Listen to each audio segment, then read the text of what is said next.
और एक कन्फ्यूजन ये है कि ट्रेनर के बाद एक और कन्फ्यूजन ये एल को लगता है, या एल जो 4-5-10 साल उन्होंने काम किया, कि we can be amazing trainers, क्योंकि उन्होंने एल फंक्शन को रन किया है, ट्रेनर से मिले हुए हैं, उनको पूरे पाकिस्तान के सारे ट्रेनर्स को जानना शुरू कर दिए हैं।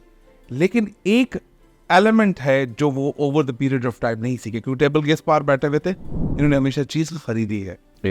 क्या चीज़ है जो वो नहीं सीखते और वो ट्रेनर बनने के काबिल नहीं रहते?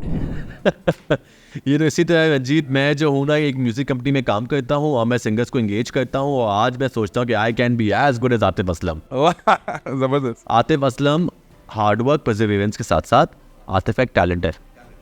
देखिए, आज के हमारी इंडस्ट्री में at least on the floor trainer की मैं अगर बात करूँ, वही ट्रेनर्स कामयाब है इर्रिस्पेक्टिव ऑफ द कंट्री जो टैलेंटेड है।